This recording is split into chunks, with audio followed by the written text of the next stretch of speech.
Assalamualaikum warahmatullahi wabarakatuh. Perkenalkan, nama saya Liana, NPM 1820066670. Nomor absen 20, lokal 6E non-reguler. Demi memenuhi tugas Bapak dosen kami yang tercinta, Bapak Jumadi SAPMT selaku dosen pengasuh mata kuliah Perencanaan Pembangunan, dengan tema saya, pajak dan kekayaan negara. Halnya negara demokrasi yang menyebutkan bahwa pemerintahan dari rakyat, oleh rakyat, dan juga untuk rakyat, begitu pula dengan pajak.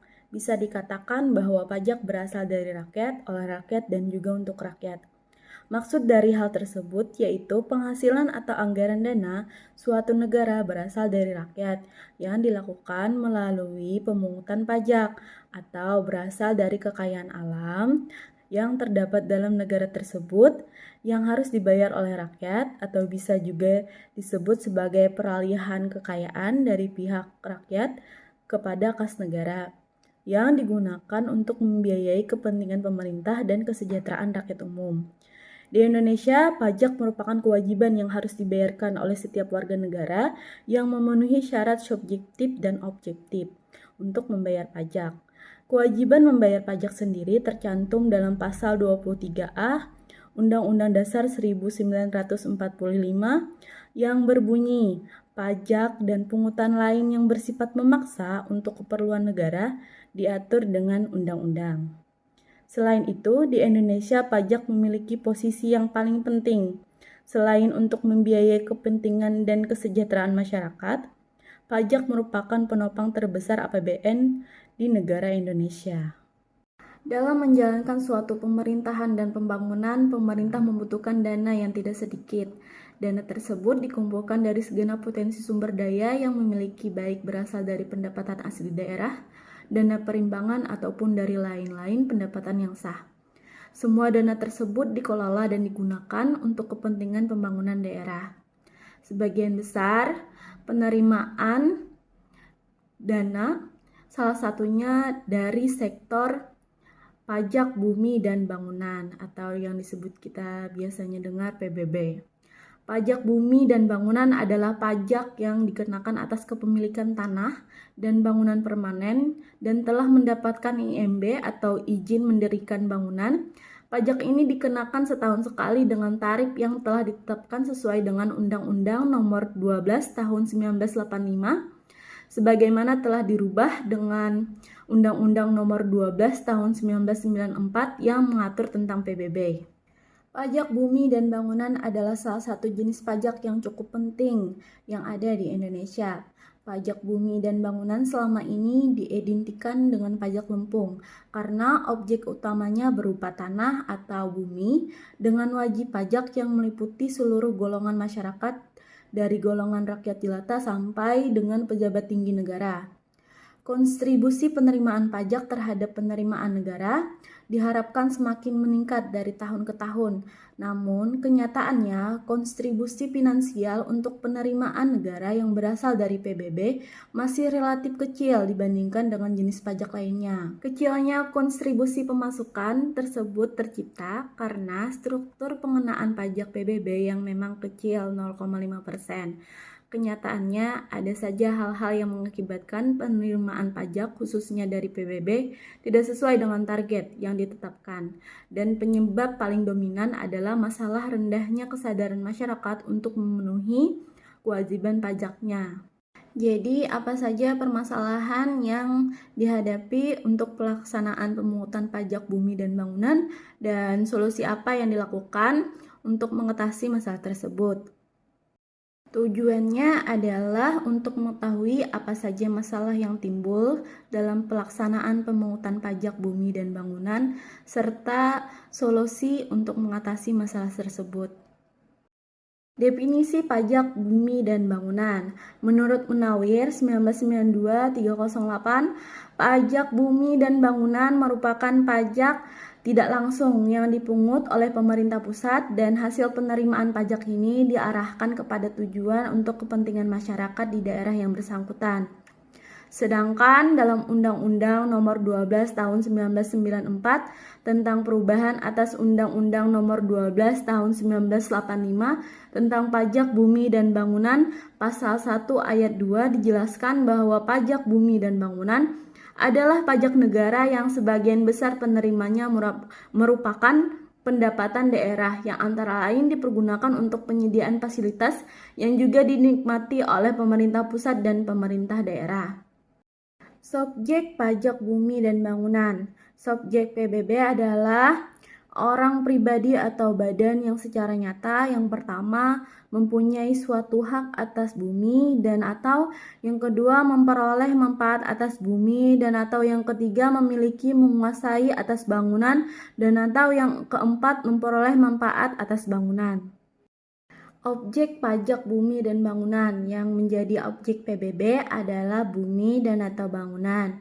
Untuk menentukan besarnya nilai bumi dan atau bangunan, objek pajak diklasifikasikan. Klasifikasi bumi dan bangunan adalah pengelompokan bumi dan bangunan menurut nilai jualnya dan digunakan sebagai pedoman serta untuk memudahkan penghitungan pajak terutang. Jadi di sini ada analisis data dan pembahasan. Yang pertama, mekanisme pemungutan pajak bumi dan bangunan di bidang penagihan DPP-KA.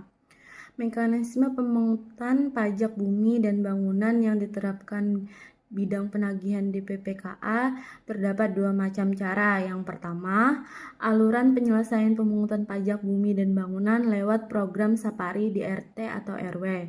Wajib pajak datang ke tempat pembayaran RT atau RW atau kelurahan. Terus selanjutnya petugas pemungutan atau DPP-KA menerima pembayaran dan menyerahkan tanda bukti tanda terima sementara atau TTS.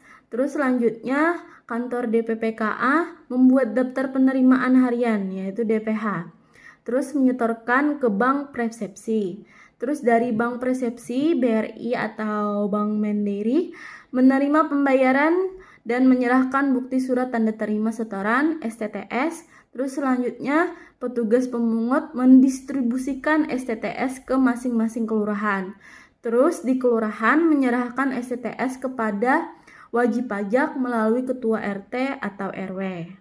Kedua adalah alur penyelesaian pemungutan pajak bumi dan bangunan lewat bank persepsi. Jadi wajib pajak datang ke bank tempat pembayaran, habis itu di bank persepsi Bank Mandiri atau BRI menerima pembayaran dan menyerahkan bukti surat tanda terima setoran STTS. Jadi lebih singkat prosesnya proses yang kedua. Wajib pajak bumi dan bangunan mengalami peningkatan dari tahun ke tahun, namun realisasi penerimaan PBB justru di bawah target yang ditetapkan. Hal tersebut terjadi karena dalam pemungutan pajak tersebut terdapat berbagai hambatan dan kesulitan. Permasalahan yang timbul dalam pemungutan pajak bumi dan bangunan bermacam-macam, dan di tiap prosesnya, masalah yang timbul berbeda-beda. Oleh karena itu, permasalahan dan solusi dalam pemungutan pajak bumi dan bangunan dibedakan menjadi 4 bagian. Yang pertama, pendaftaran dan pendataan. Yang kedua dalam penghitungan, yang ketiga dalam pembayaran, dan yang keempat dalam penagihan. Yang pertama, dalam pendaftaran dan pendataan. Pertama, kurangnya kesadaran wajib pajak dalam membayar pajak. Kebanyakan wajib pajak ini belum mempunyai kesadaran yang cukup tentang pentingnya membayar pajak. Mereka cenderung acuh tak acuh dan mengabaikan anjuran membayar pajak dengan alasan yang beragam. Padahal hasil dari penerimaan pajak ini akan dikembalikan kepada wajib pajak dalam bentuk pelayanan umum yang lebih baik seperti perbaikan sarana umum, tunjangan pelayanan kesehatan yang lebih baik, dan pembangunan kota. Hal seperti inilah yang memicu tidak tercapainya target penerimaan pajak yang telah ditetapkan. Rata-rata realisasi penerimaan masih di bawah targetnya. Selanjutnya masih terdapat beberapa data wajib pajak yang diterbitkan KPP belum valid. Beberapa data wajib pajak yang diterbitkan KPP ada yang belum valid karena banyak objek pajak yang sudah pindah tangan atau berganti kepemilikan tanpa melapor. Terkadang terdapat juga ukuran objek pajak yang berbeda dan alamat wajib pajak tidak diketahui atau pindah alamat. Kira-kira sebesar 9% terdapat data yang belum valid. Cara pendataan dengan pertumbuhan objek pajak tidak seimbang karena perkembangan pertumbuhan sangat pesat, beragam, dan bertambah banyak sementara jumlah petugas pendata tidak bertambah. Semakin banyak jumlah objek yang harus didata, semakin tinggi pula kesulitan yang akan dihadapi petugas, sehingga dapat dikatakan dalam hal pendataan cenderung tetap dan kurang berkembang dibandingkan pertumbuhan dan perkembangan objek pajak. Permasalahan yang kedua dalam penghitungan. Harga nilai jual objek pajak atau NJOP terkadang tidak sesuai dengan harga pasar yang berlaku saat itu. Permasalahan yang ketiga dalam pembayaran. Yang pertama, tidak mau membayar dengan berbagai macam alasan, seperti belum menerima SPPT dari kelurahan atau sedang sibuk atau tidak di tempat. Kondisi orang yang berbeda-beda terkadang menyulitkan petugas pemungut dalam melakukan tugasnya. Belum tentu hari yang ditetapkan petugas dan kelurahan sebagai hari pembayaran merupakan hari kosong bagi wajib pajak. Terkadang pada saat itu mereka sedang sibuk dengan pekerjaan atau berada di luar kota. Ada juga wajib pajak yang belum menerima SPPT dari kelurahan sampai tanggal pembayaran karena wajib pajak tersebut baru saja kembali dari luar kota dan petugas kelurahan belum sempat menyampaikan lagi kepada wajib pajak sehingga SPPT tersebut belum sampai ke tangan wajib pajak yang bersangkutan. Selain itu, wajib pajak cenderung menunda pembayaran sampai tanggal jatuh tempo. Yang kedua, banyak wajib pajak yang enggan ke bank, tempat pembayaran dengan alasan jauh atau repot. Bank persepsi yang ditunjuk sebagai tempat pembayaran PBB belum tentu ada di setiap kelurahan. Wajib pajak yang tinggal jauh harus menempuh jarak yang lumayan untuk mencapai bank ke tempat pembayaran. Yang keempat dalam penagihan. Jadi yang pertama wajib pajak menghindar saat ditagih. Ada kalanya terkadang wajib pajak yang belum mempunyai uang untuk membayar pajaknya pada hari yang telah ditetapkan untuk menghindari petugas untuk membayar pajak. Mereka seringkali beralasan tidak berada di tempat, sedang sibuk, atau tidak bisa diganggu. Yang kedua adanya kumulatif pembayaran tunggakan. Jika wajib pajak mempunyai tunggakan dalam waktu yang cukup lama dan jumlahnya cenderung besar, mereka biasanya tidak melunasi tunggakan pajaknya sekaligus.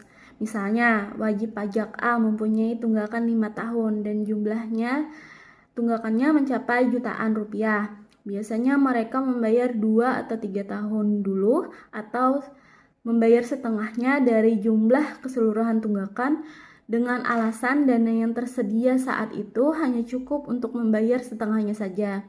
Tentu saja hal seperti ini akan berpengaruh dalam penerimaan pajak tahunan yang bersangkutan. Yang ketiga, kurangnya jumlah petugas, pemungut, dan juru sita pajak. Kurangnya jumlah petugas pemungut dan juru sita pajak yang dimiliki itu merupakan salah satu kendala dalam pelaksanaan penagihan pajak. Banyaknya petugas yang sudah memasuki masa pensiun dan belum adanya petugas pengganti menjadikan petugas yang ada harus bekerja keras lebih untuk menyelesaikan tugas yang menjadi tanggung jawab mereka. Dengan jumlah petugas yang kurang memadai, sementara tugas yang diselesaikan cukup menyita waktu dan pikiran, kinerja para petugas terkadang menjadi kurang maksimal. Yang keempat, sanksi yang tegas belum sepenuhnya diterapkan. Terkadang sanksi yang diterapkan dalam undang-undang dinilai terlalu berat dan bersifat memaksa apabila diterapkan sepenuhnya kepada wajib pajak. Oleh karena itu, petugas juga kadang-kadang merasa tidak tega untuk menindak wajib pajak yang tidak menyelesaikan kewajiban pajaknya sesuai sanksi yang berlaku. Namun hal seperti inilah yang justru menjadikan wajib pajak merasa dibebaskan dari hukuman yang seharusnya mereka terima dan bukannya sadar mereka malah menjadi kelakuan buruknya yaitu mengingkari kewajiban membayar pajak. Jadi dalam masalah-masalah yang tadi yang saya sebutkan tadi, ada juga upaya yang dilakukan bidang penagihan DPPKA untuk mengatasi masalah-masalah yang timbul dalam pelaksanaan pemungutan pajak bumi dan bangunan. Yang pertama tadi dalam pendaftaran dan pendataan. Yang pertama, memberikan penyuluhan atau sosialisasi kepada wajib pajak khususnya mengenai cara mengisi formulir, penyampaian SPPT, dan mendatangi langsung wajib pajak. Bidang penagihan harus lebih aktif mengadakan sosialisasi dan berinteraksi dengan masyarakat umum. Saat ini masih banyak wajib pajak dan petugas kelurahan yang belum paham tentang cara pengisian formulir dan pembayaran pajak. Sosialisasi bisa dilakukan dengan mendatangkan wajib pajak dan petugas kelurahan ke tempat diadakannya sosialisasi, ataupun petugas dapat mendatangi wajib pajak dan petugas kelurahan sewaktu-waktu untuk memberikan pengarahan secara langsung. Yang kedua, menyebarkan brosur lewat kelurahan yang berisi tentang ketentuan PBB. Selain mengadakan sosialisasi bidang penagihan, juga menyebarkan brosur tentang semua hal yang berhubungan dengan pajak bumi dan bangunan. Brosur ini disebarkan lewat kelurahan masing-masing wilayah untuk diteruskan ke wajib pajak ataupun secara langsung dibagikan kepada wajib pajak saat bersosialisasi langsung. Yang ketiga, pihak bidang penagihan DPPKA membantu menyelesaikan klarifikasi untuk masalah pemecahan objek pajak yang rancu. Sebaiknya wajib pajak datang langsung ke KPP Pratama untuk mengklarifikasi hal tersebut. Jika memerlukan bantuan dari pihak bidang penagihan di PPKA, petugas siap untuk membantu menyelesaikan hal tersebut ke KPP. Yang keempat, pemeriksaan pembukuan secara berkala. Peremajaan data secara pendataan lebih intensif. Pemeriksaan pembukuan secara teratur dan berkala dilakukan untuk memeriksa apakah terjadi suatu perubahan data yang perlu diperbarui atau tidak. Peremajaan data juga dilakukan setiap bulan sekali, karena perubahan objek pajak bisa terjadi setiap saat dan kapan saja. Oleh karena itu, pendataan yang lebih intensif pun terus dilakukan oleh petugas bidang penagihan untuk mengurangi resiko adanya wajib pajak yang tidak melaporkan perubahan objek pajaknya kepada petugas. Misalnya apabila objek pajak berpindah tangan atau berganti kepemilikan. Hal-hal seperti ini sangat perlu dilakukan untuk memaksimalkan penerimaan pajak bumi dan bangunan, karena selama ini penerimaan selalu berada di bawah target yang ditetapkan. Tahun 2009 akhir, jika pindah nama objek pajak harus dilengkapi dengan tanda lunas PBB minimal 5 tahun dengan bukti STTS asli atau tanda lunas PBB 10 tahun dengan bukti surat keterangan pelunasan PBB. Hal ini dilakukan karena banyak terdapat objek pajak yang berganti kepemilikan tanpa melapor dan nantinya akan menyulitkan petugas apabila akan menyampaikan SPPT berikutnya, karena ternyata objek pajak tersebut telah berganti kepemilikan. Menghimbau agar jika terjadi perubahan pada objek pajak segera melapor. Hal ini sangat penting dilakukan untuk memudahkan petugas dalam pendataan dan pembaruan data yang digunakan untuk penyampaian SPPT tahun pajak berikutnya, agar tidak terjadi kesalahan penyampaian SPPT dan jumlah tagihan pajak yang harus dibayar. Yang kedua, dalam penghitungan. Pihak penagih pajak menghitung ulang NJOP dan disesuaikan dengan harga pasarnya yang berlaku saat itu. Jika harga NJOP tidak disesuaikan dengan harga pasar yang berlaku saat itu, dikhawatirkan akan memengaruhi minat beli tanah dan bangunan masyarakat. Oleh karena itu, penyesuaian harga objek pajak sangat penting untuk dilakukan dan diperbarui secara berkala. Yang ketiga, dalam pembayaran. Pertama, petugas terjun langsung ke lapangan untuk menyampaikan SPPT dengan benar ke masing-masing kelurahan.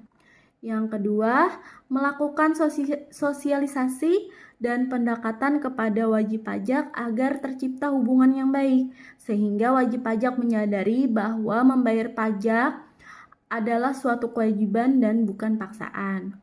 Yang ketiga, memasang spanduk tentang himbauan membayar PBB di setiap titik kecamatan. Terus yang keempat, menerjunkan petugas pemungutan ke kelurahan masing-masing wilayah untuk melakukan sapari atau jemput bola dengan tujuan mendekatkan wajib pajak dengan tempat pembayaran, sehingga wajib pajak yang jauh dengan bank tempat pembayaran bisa membayar lewat petugas pemungut. Yang kelima adalah mengadakan pekan panutan atau pekan keteladanan dengan memberikan penghargaan kepada wajib pajak yang taat membayar lebih awal. Jadi, pekan ini adalah pekan di mana wajib pajak yang membayar pajaknya lebih awal dan tidak pernah menunggak akan diberikan suatu penghargaan berupa piagam dari wali kota yang diserahkan secara langsung. Hal seperti ini tentunya menjadi suatu kebanggaan tersendiri akan menggugah semangat wajib pajak yang lain untuk taat membayar pajak dan memperoleh piagam penghargaan tersebut.